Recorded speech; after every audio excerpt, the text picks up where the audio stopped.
בוקר טוב לכם, כל טוב לכם. בהר, כן. אנחנו עכשיו נמצאים בהר בחוקותיי. אז אני רוצה רק להגיד לכם חוויה שהייתה לי לפני הרבה שנים. הצאנזר רבה, קלוזנברגר, הגיע לברוקלין איפה שאני אז גרתי. הייתי רק בן 12. והגעתי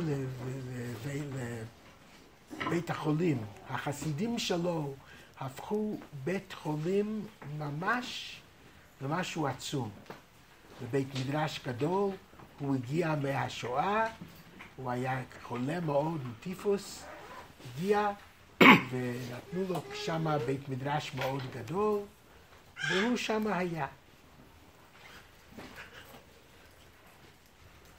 שבת פרשת בהר בחוקותיי, והבעל קורא את התוכחה, וכמו המנהג לישראל, הוא קורא את התוכחה מהר בקול שקט.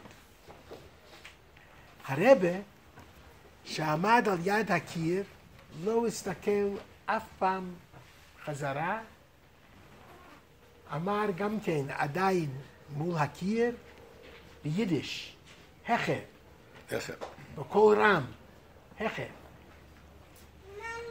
הבעל קורא הוא הפסיק לכמה דקות, אבל לא שם לב, הוא לא חשב שהוא שמע נכון. הרבי יגיד ללכת נגד המנהג לישראל, לקרוא את זה ככה. והוא נמשך.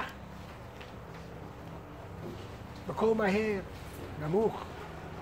הרבי הסתובב.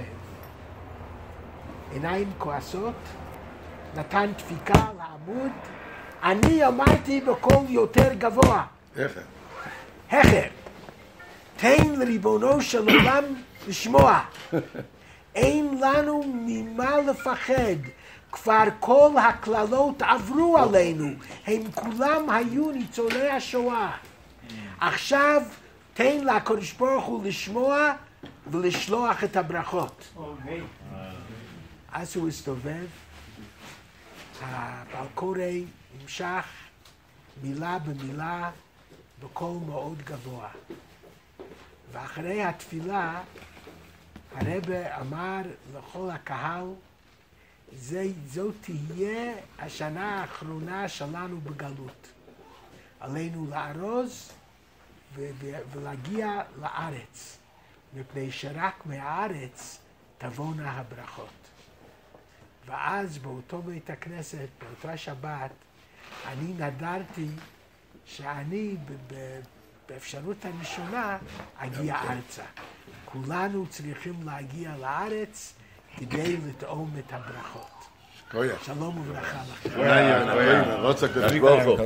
רצה קודם כל